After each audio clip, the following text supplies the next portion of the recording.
पदाचा दुरुपयोग तसेच कर्तव्यात कसूर करून वरिष्ठ कार्यालय व शासन निर्णयाचा अवमान केल्याप्रकरणी येवदा ग्रामपंचायतीच्या सरपंच प्रतिभा राजेंद्र माकोडे यांना सरपंच व सदस्य पदावरून अपात्र घोषित करण्यात आले आहे। बुधवारी विभागीय आयुक्त कार्यालयाने सदरचा निर्णय दिला। या निर्णयामुळे तालुक्यात चांगलीच खळबळ उडाली आहे। याबाबत शिवसेना ठाकरे गटाचे प्रदीप वडतकर व सुयोग टोबरे यांनी याचिका दाखल केली होती। येवदा येथील गावठाण हद्दीतील 1,50,000 चौरस फुटाची खुली जागा आहे।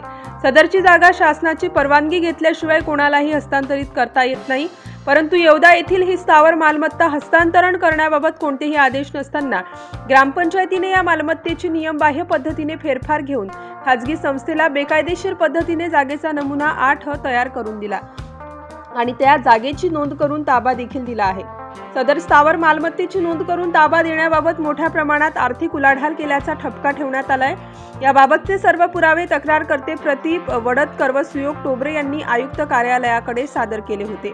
या कागदपत्रांची पडताळणी करीत सरपंच प्रतिभा राजेंद्र माकोडे यांनी त्यांचे पदाचा दुरुपयोग तथा कर्तव्यात कसूर करून वरिष्ठ कार्यालय व शासन निर्णयाचा अवमान केल्याचे दिसून आल्यामुळे महाराष्ट्र ग्रामपंचायत अधिनियम 1959 चे कलम 39(1) मधील तरतुदीनुसार त्यांना सरपंच तथा सदस्य पदाकरिता अपात्र घोषित करण्यात आले आहे।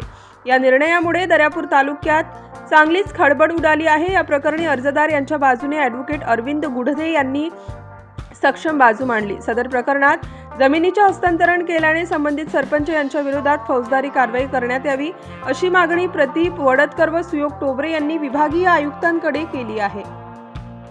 अशाच वेगवान घडामोडी पाहण्यासाठी आमच्या चॅनलला लाईक व सबस्क्राइब करायला विसरू नका।